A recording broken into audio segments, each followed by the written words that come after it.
how can Kyrie Irving have the audacity to have a wish list, right? Like, how can you present an organization that you have been disrespectful to since the time you have arrived, not showing up to practice, not sending out a text or giving people a phone call, disrespecting your head coach, disrespecting your teammates at times. And then on top of that, right, we all think, and Bobby, that was a great point, about the right thing for Kyrie Irving to do is to sign back to Brooklyn. We all know the right thing, but when we go right, Kyrie Irving goes left. So now you got to put yourself in Kyrie Irving's mind and his brain. And he don't really care about a lot of things that we're talking about, saying, oh, the common sense will tell you, opt into your contract, play with Kevin Durant, make $30+ million next season, don't turn that down, or go play with LeBron James for $6. I think he should actually go play with LeBron James, to be honest with you.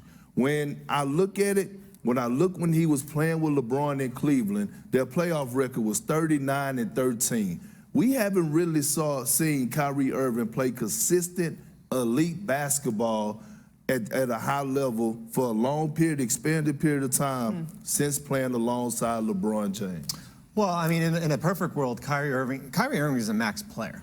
Yeah. But on a year-to-year basis. I mean, that's, and you know how the NBA works, like, Brooklyn's trying to do something that's unique, signing a player to a max contract on a short term, or maybe games played in years 3 and 4, incentive based on the end. And if you're Kyrie Irving, you're looking at still like the player that was in Cleveland, that was in Boston, that is a 4 or 5 year guy, and there's not many options out there for him. There's not many teams that are willing to commit 4 years to him, even if in a sign-and trade. The sign-and-trade rules is that it's a minimum of 3 years in a deal. Like, you can't do a sign-and-trade and say it's a 1 year contract. So there's a lot of complexities to it, but as I said, he's a max player, but on a year-to-year basis. We need to start with the basketball news of the day, and I want to be clear, this is the basketball news of the day. Kyrie Irving, because Kevin Durant, he released a podcast today, and here is some of what was said by KD on how involved he will be on Irving's impending free agency. So he said, there's no involvement at all. I can't be involved with, this is this man's livelihood. This is much bigger than me. Being a free agent is one of the most important times in your career. That can't be swayed by anyone else. Nothing can happen right now, so I'm just going to let things play out, see where the chips fall where they may. It seems like that's what Kevin Durant is saying here. There's a lot to unpack, though, from those quotes, and don't worry, Perk, you're going to have the floor in just a little bit. But Woj, I do want to start with you here because you've been all over this story from the very beginning. Kevin Durant's basically saying out of this situation is out of his control, but what is his role in sort of all of this? Well, listen, they went into free agency together 3 years ago, and were very much connected in how they operated in free agency, came together, came to Brooklyn, got a deal for DeAndre Jordan at the same time, which when you look back didn't really make sense for where that franchise was, where Jared Allen was in his career. So they have impacted each other's free agency, and I do think Kevin Durant is going to impact, has an impact on how this goes with Kyrie Irving and the Nets. That's just how it goes in the NBA. When players partner together to go play somewhere or make a decision either to leave or to go forward together, they're doing it in a very connected way.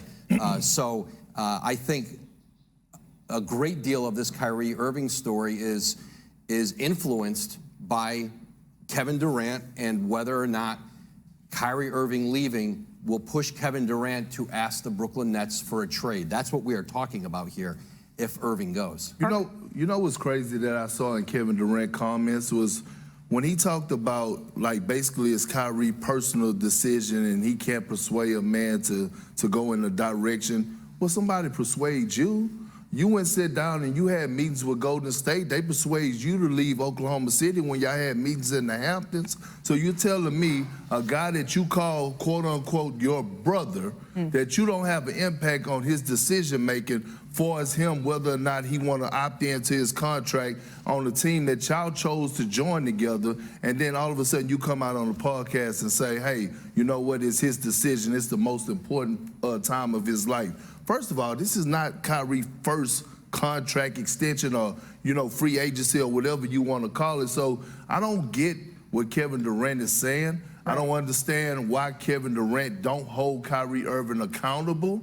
That's the crazy thing to me. Well, I understand completely what you're saying, and I think when you look at the Brooklyn Nets situation, and I've been there a ton, when both players decide to go there, and then when Kevin Durant signed that extension, everybody was like, oh, okay, well, Kevin Durant, he's the first domino to fall. You're like, obviously there was James Harden, right. There was some other dominoes, obviously, that needed to go, but you're looking at this as like, oh, well, once Kevin Durant signed, everything else is kind of like, It'll work itself out from and there. what I respected when Kevin Durant signed early, he was like, hey, this is the franchise that I'm going to be with. We're going to stop any other nonsense. I want to be here. And then obviously, Kyrie, then the James Harden situation started to happen. And so you're still looking at Kevin Durant as you're that dude. This franchise hinges on every decision that you're going to make. And so, hopefully the Nets are having conversations with him saying like, hey, these are our options. If he leaves, what are you doing? Because KD could obviously impact his decision and say, listen, if he leaves, I'm leaving too.